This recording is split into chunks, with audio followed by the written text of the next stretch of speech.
All right, everybody. Welcome back to the Crypto 101 podcast. I am your host, Bryce Paul, and I'm joined, as always, by my notorious compadre, my best friend, Mr. Aaron Pizza Mind Malone. Aaron, how goes it, sir?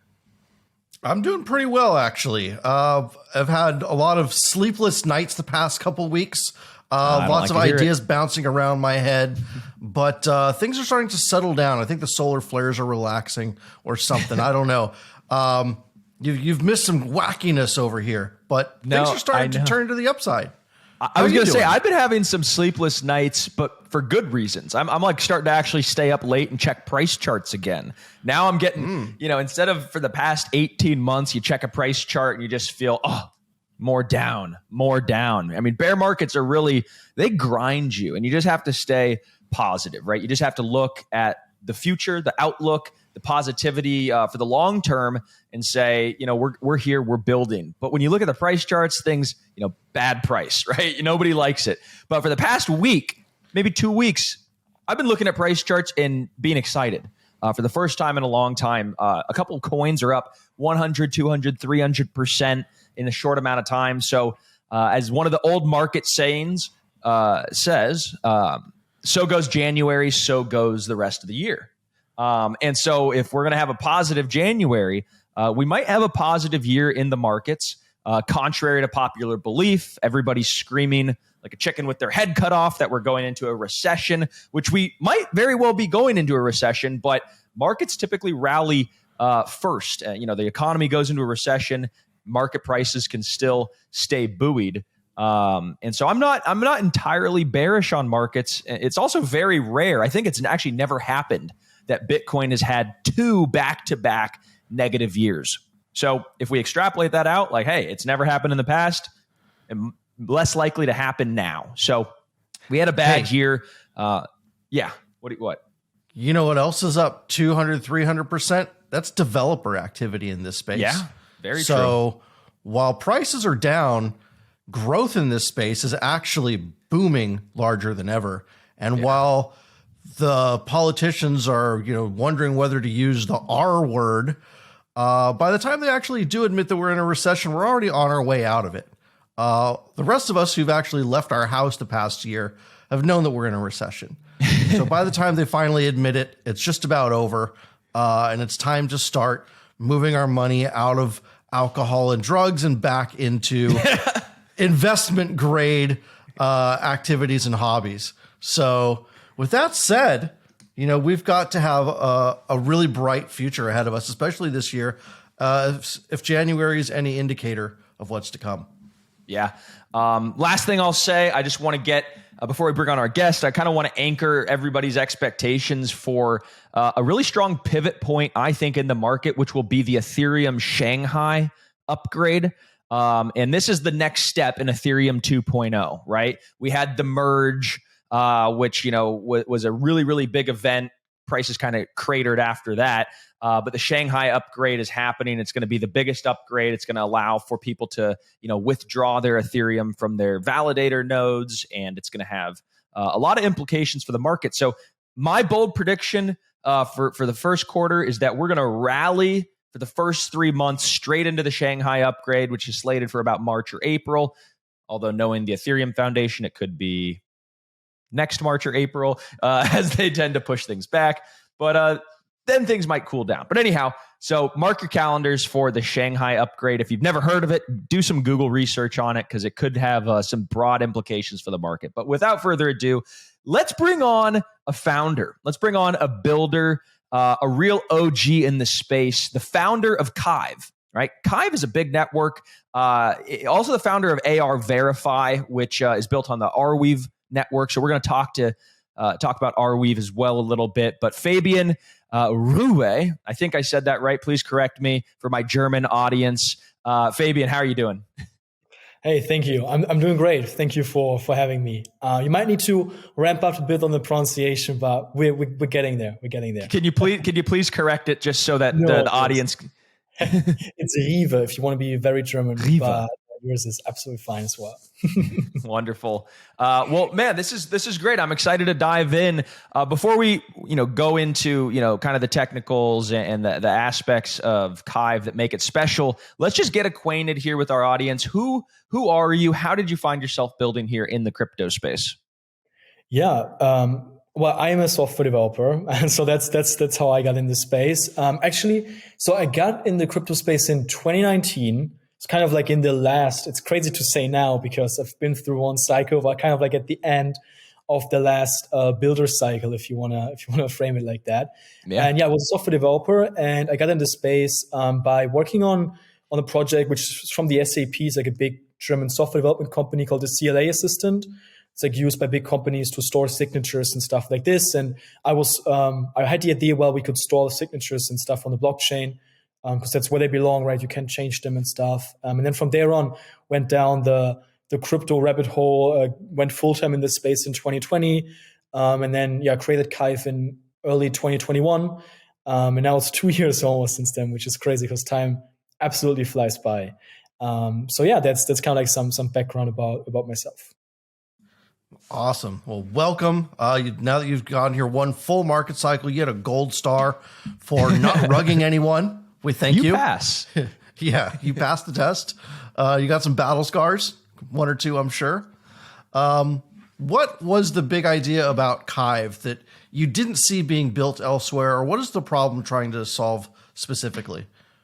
Yeah, so KYVE actually started out as a bounty. So it was the co-founder of KYVE, John, and we were browsing through Gitcoin one day, which for the audience here, it's kind of like a website where projects can put up grants for developers of like tasks they want to see built out. And this one was a combination from Parity, the development company by Polkadot, and Arweave. And they said, hey, we want to store the data from Polkadot on Arweave. And we thought, hey, that's like a cool weekend project. Let's do this. And once we have built a solution for them, John and I were like, oh, actually, like this is kind of like solving something bigger than just like archiving data from Polkadot on Arweave. Because actually, a lot of projects back then had a lot of scalability problems, or still have, right, with data and how that works. But I'm also like happy to like maybe dive a bit deeper into that later. Mm-hmm. And then from there on, we immediately kind of like onboarded all the other big blockchains, and it just snowballed into a bigger team and everything. And now we're here. We have the mainnet launch coming up very soon. So it's like super, super, super exciting what kind of like happened in between there. So it's almost like, there's this app over here in the States. It's called TaskRabbit. I'm not sure if you've heard of it, or Fiverr, where you could basically say, hey, I need a task done. And then somebody could kind of bid on that task and you bring them over. So it sounds like that's kind of what happened to you, but like a TaskRabbit for software development. You found this thing that needed to be fixed. The guy who needed it to be fixed, found you and you connected. Then he's like, holy crap, you did a great job. Let's keep building. And the next thing you know, you had a full-time job there building KYVE Network. KYVE is short for archive, right? So archive, keeping things alive for a long time, making sure they stay in pristine condition. I remember, one time going to see a big film archive, and it was in temperature controlled, high security. You would think these people are crazy for the lengths they go to preserve film. What is KYVE? Yeah, it is almost exactly this, but basically apply it to kind of like the software world, right? We live in the blockchain space where blockchains are basically built to give like end users, like, first of all, like a user-owned web, but also a highly secure web, right? Like where you know that everything that happens on the blockchain is secure. And basically you start introducing insecurity the moment you bridge data from one blockchain to another, because then like one person or one company has to like download the data from one chain, upload it to the other chain. And basically while he's uploading it to the other chain, he could modify it, right? Think of it as if you would be a company and you have like financial records and you just give it to someone. You say, I'll trust you, like load all the stuff into a semi-truck and drive it over and it will be all right.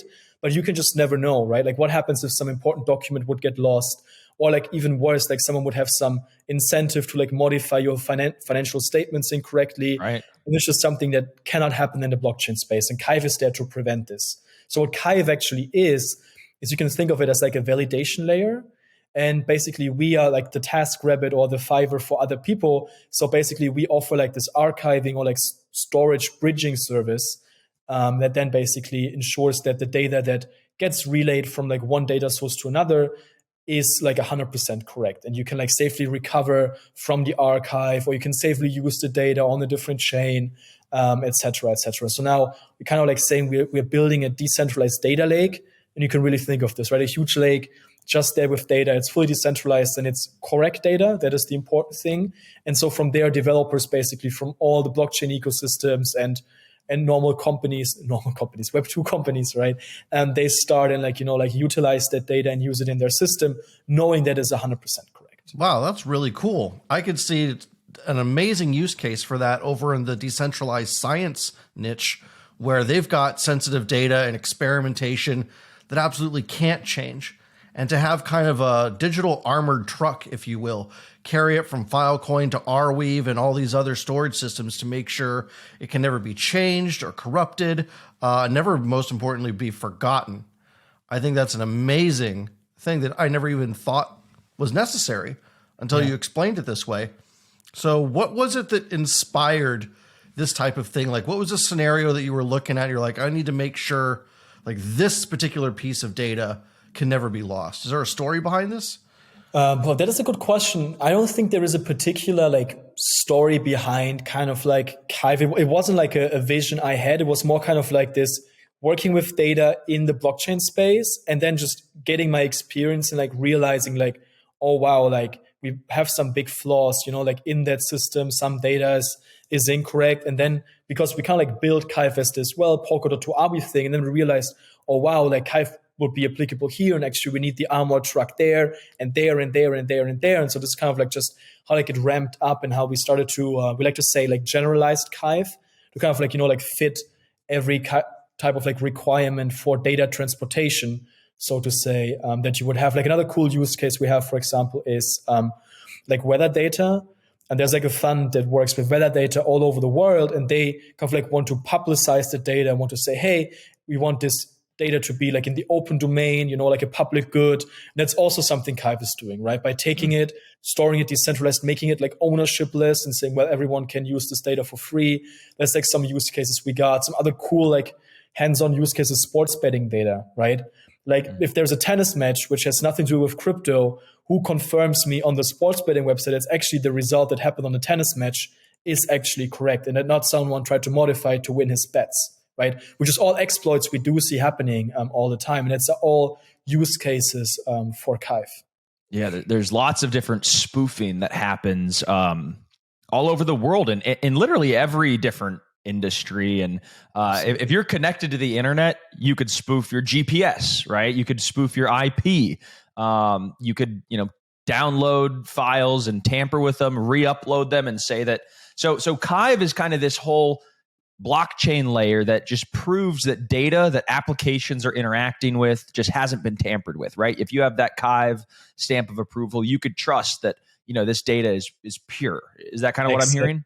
Exactly. Or one even cooler thing is you can even do transformations to the data with consensus, So this is where it gets even more tricky, right? Like if I tell you like, hey, here's my financial data, please like consolidate this into a yearly report and then save this.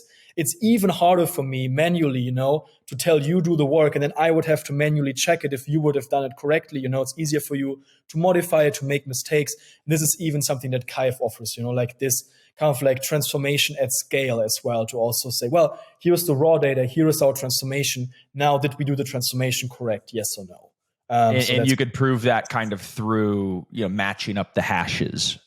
Exactly. Actually, it's completely up to kind of like your use cases. So for example, if you work with like pricing data, right, you might want to check, was the price from Coinbase the same that I get on Binance? Or is the difference just very small and that's still okay for me, right? If you work with, let's say, financial records, you want to check, does my financial record equal the other one? So that's where you would use a hash, right? Does the hash of the other one equal the other one? Like tons of kind of like ways on how you would validate that the data you're working with is correct. And it's very like a subjective goal as well, right?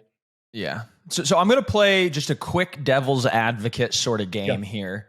Because, I think a lot of people, if they're technical, they hear this and they're like, yeah, I get it, right? We have to have authenticated data sets. The blockchain is going to be a huge piece of the future, regardless of what industry. If you're in securities, right, you're going to have securities that are on the blockchain, tokenized, freely tradable with, that ultimate beneficial owner kind of tagged to that asset transparently, right? So that's super cool. But people are like, we don't need a cryptocurrency attached to every blockchain because we're going to have these private enterprises like Amazon or Apple, and they're going to have their own little sanctioned blockchains, and there's not going to be a need for cryptocurrency. But I think, correct me if I'm wrong, KYVE does come with a cryptocurrency kind of on the blockchain. And then people are like, well, how does data archiving and cryptocurrency, how do they match? Like, why is one kind of intertwined with the other? Yeah, that is a very cool question, because it's like my big thesis for me. Like, someone who termed the word cryptocurrency did kind of like a mistake in the early days, because there was a currency, right. Like you bought something with it. But I think now, especially after like the DeFi wave, the cryptocurrencies kind of turned more into like crypto assets almost, right? And this is where kind of like we use our token for. So we are a proof of stake system, meaning that the nodes, so actually the people that relay your data, they have their cryptocurrency, the KYVE token, staked.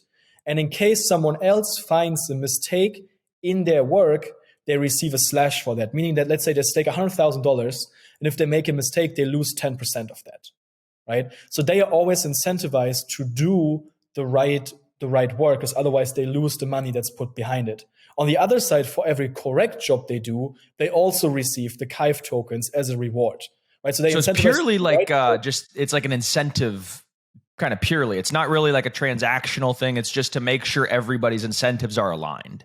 Exactly. And now kind of like the cool thing is we call them storage pools. So storage pools is this kind of like cage in which which you define on how you store the data, and they require funding. So anyone can contribute a funding in KYVE tokens, and then the KYVE tokens get paid out to the people that relay the data and pay like the dollar cost for the storage. So they get like compensated for this in KYVE. So they can use the KYVE to increase their stake, to get more KYVE, or they can trade it on the market. So this is kind of like the incentive there. It's kind of like the proof of stake behind, or the stake, so to say, behind the work that they do. Awesome. So you started as basically a smart contract on top of Arweave, but now through a long journey, you've wound up as your own layer one connected to the Cosmos ecosystem. What was it about Cosmos that you wanted to be connected there when you had already started working with Parity and Polkadot to begin with? What was more attractive about Cosmos versus Polkadot at the time? Yeah, what a journey. We were based, as you said, fully Arweave based.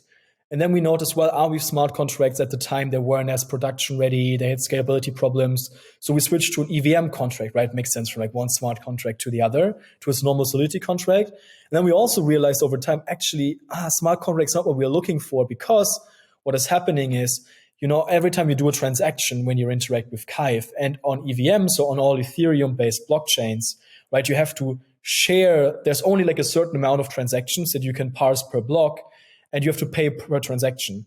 And the cool thing about Uniswap is, if you make like a 10K profit on DeFi, you're happy to pay $100 in gas for that, right? Like, who cares? I made like 9K profit on that. But for a KYVE transaction, not every transaction might be worth $100 to pay for, right? So there was always this conflict we would have on sharing the transaction in block space with other applications. And so it was exactly a year ago in February, when we were looking for, we should like look into like an app-specific chain. And so we had the big decision between Polkadot and Cosmos. And this was also the time when the first parachain auctions began. So for the people unfamiliar on how Polkadot works, it's basically on Polkadot, you can have your own little sub-chain. It's called a parachain.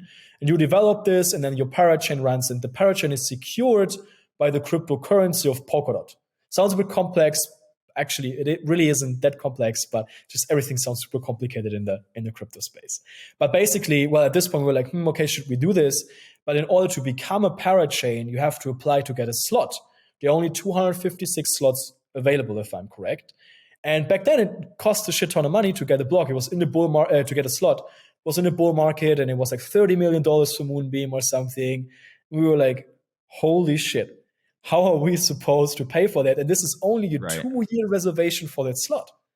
We were like, wow. Like, so we asked the parity guys, like, hey, what actually and a lot happens? of this, just to interrupt, a lot of that was really underpinning the value of the DOT token, because people needed to buy the DOT token in order to contribute to this parachain auction. And it was only done in DOT. So the price of DOT was going up and, all this stuff. And so it was a kind of a clever mechanism by the Parity and the Polkadot guys, because they had a scarcity of slots, right? 256. Yep. Everybody was building apps in the bull market. It was just a self-fulfilling prophecy, really. But then you realize, like most of the people, that was kind of unattainable unless you had a huge marketing arm and really deep investor pockets.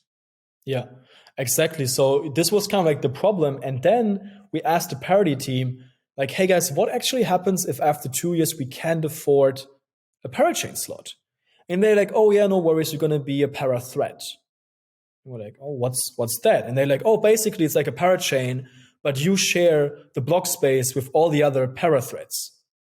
And we're like, yikes, that's exactly what we wanted to avoid, coming from where we have to share boxes with others. So this is kind of like what we're. And that would basically limit the amount of data you could process, limit the throughput. Things would be getting throttled because it's like, well, you're not in the HOV lane, you're kind of in the traffic lane. Exactly. So then we were like, oh, okay, we should look into Cosmos. Also, given Cosmos is way easier to code from a pure development perspective than the Polkadot things. But yeah, no. So this is kind of like how we landed in the Cosmos ecosystem. It was super new at that point.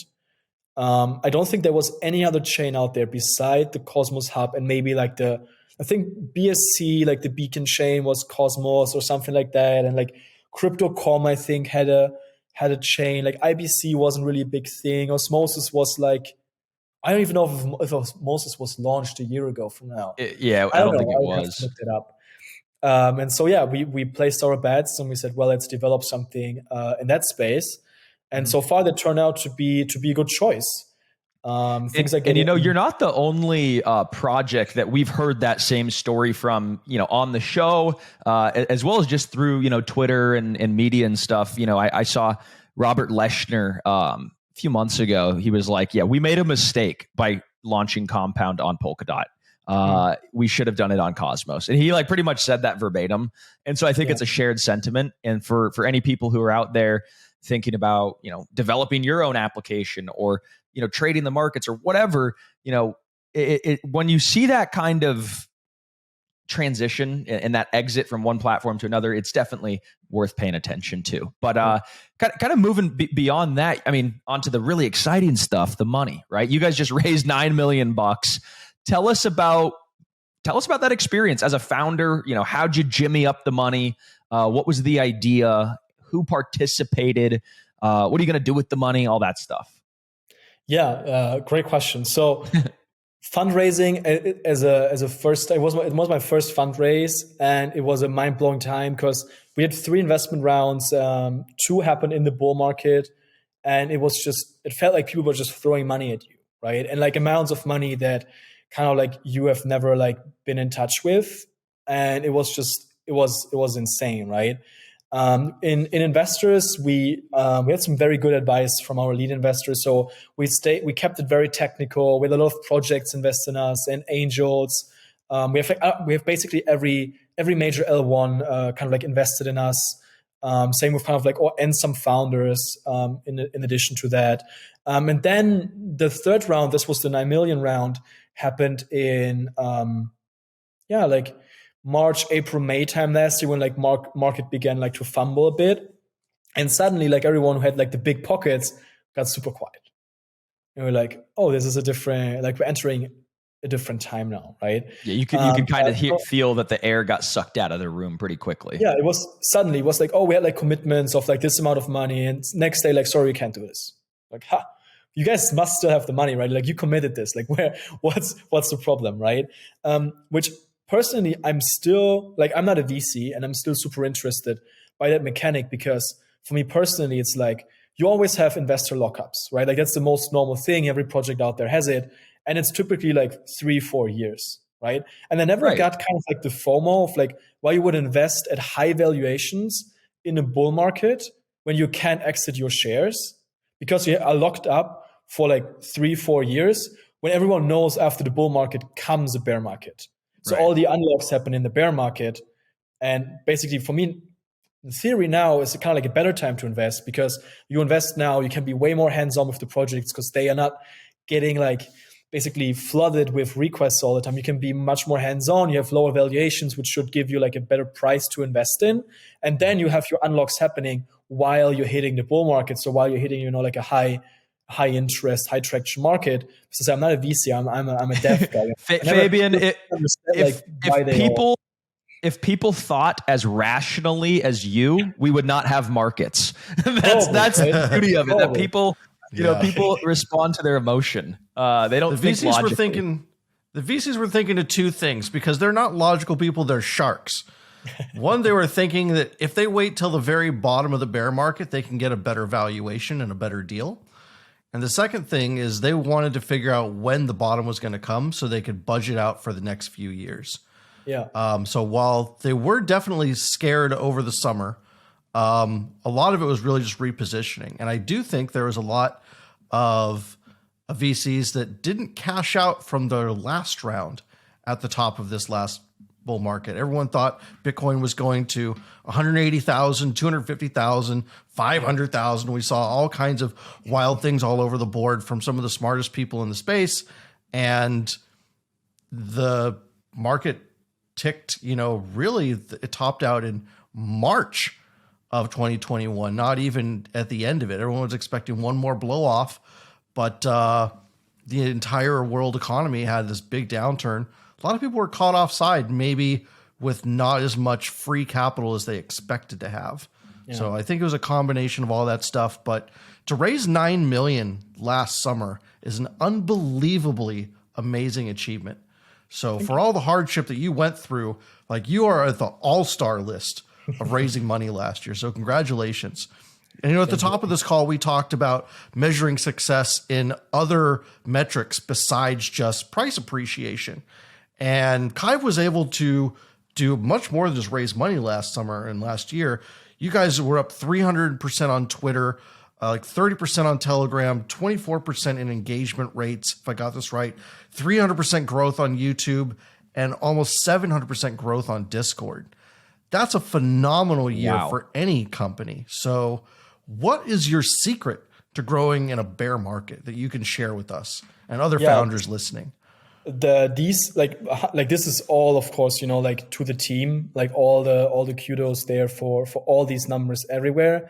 I think what drove a lot of these numbers was our incentivized testnet, which was an absurd amount of work, but absolutely paid off. So for the people listening who don't know what an incentivized testnet is, it's basically you say, hey, this is what the product would look like, but we need people, you know, to test it, to play around with it. And so basically we had like a leader board system in like 3 types. So you could do engineering tasks, you could do community tasks, or you could do social tasks.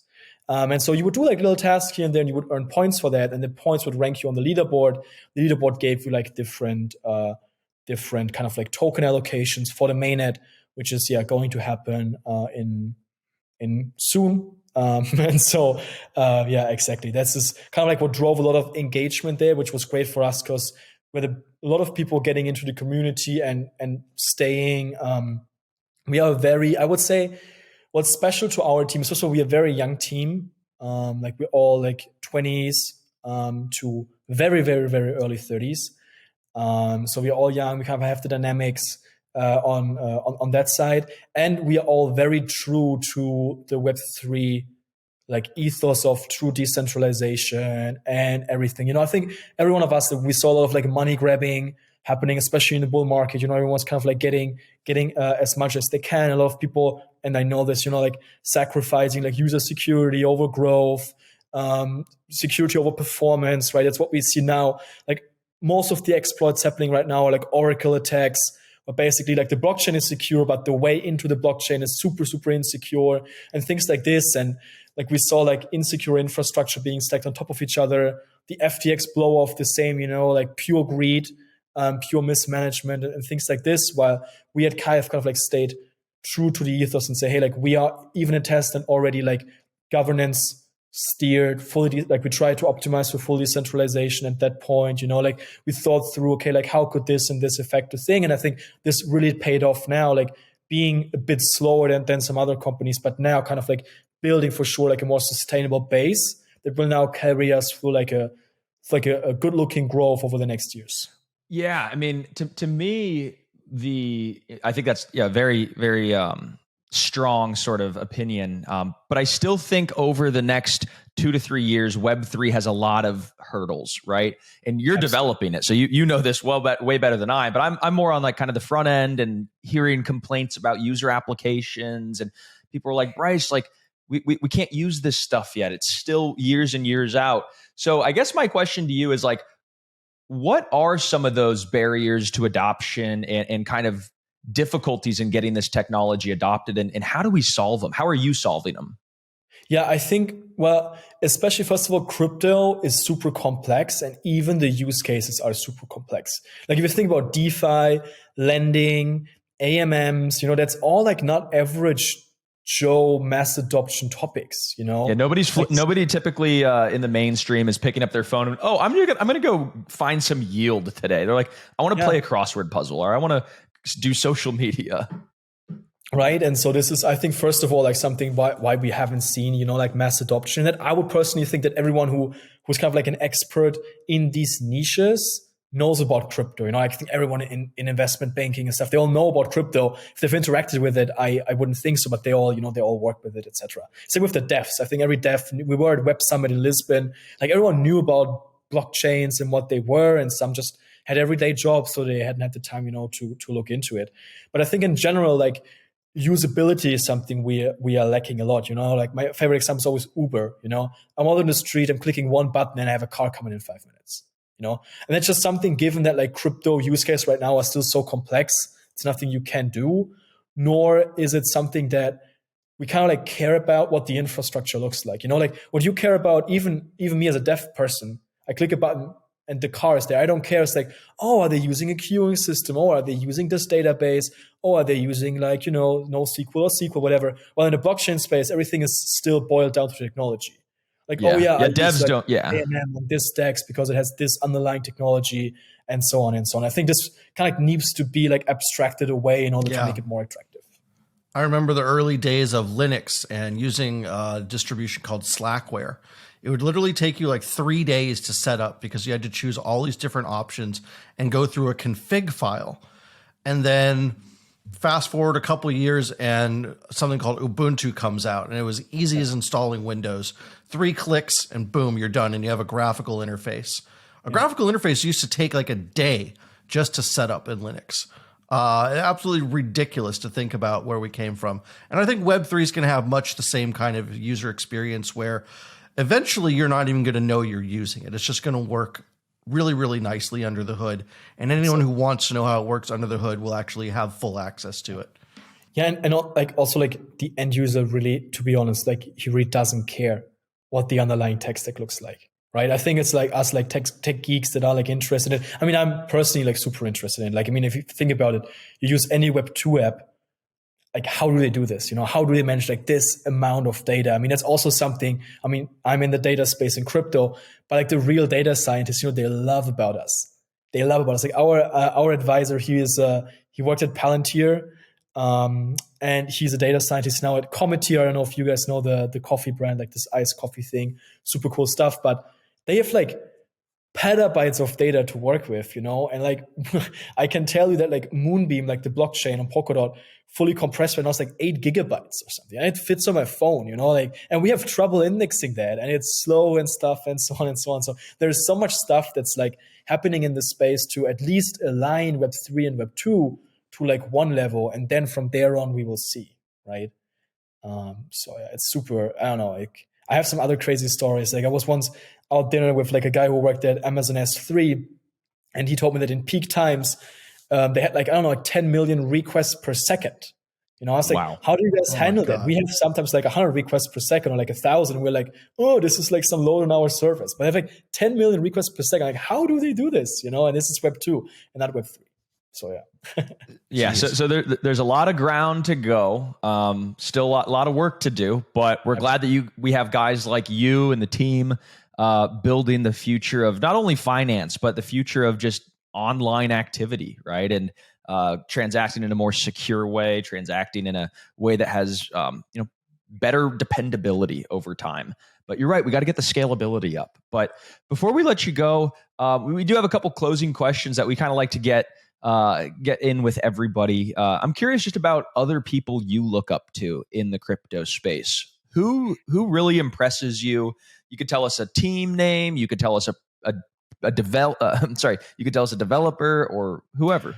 Ooh, that is a good question. I don't know. I would say kind of like all of the early folks in the dev space, like if it's a Vitalik or a Gavin and stuff, you know, like what they did and how like they pushed the space forward and shaped it into something that we are in now. I think that's be curious because that is a lot of work. You know, like even I, you know, like trying like the crypto concept to crypto investors and what KYVE is doing and like kind of like the challenges you're facing. I really didn't want to be in their shoes back then, and because it was such a revolutionizing idea. I think like this early like anarchist crypto times, these were super cool times, and like we have a lot to thank to these guys, so to say, to make that to put us in the spot where we are in now. Absolutely. Yeah, very well said. It's extremely difficult to build something that's never been built before and really pioneer something from the ground up or from, Notepad++, and a nice blank page.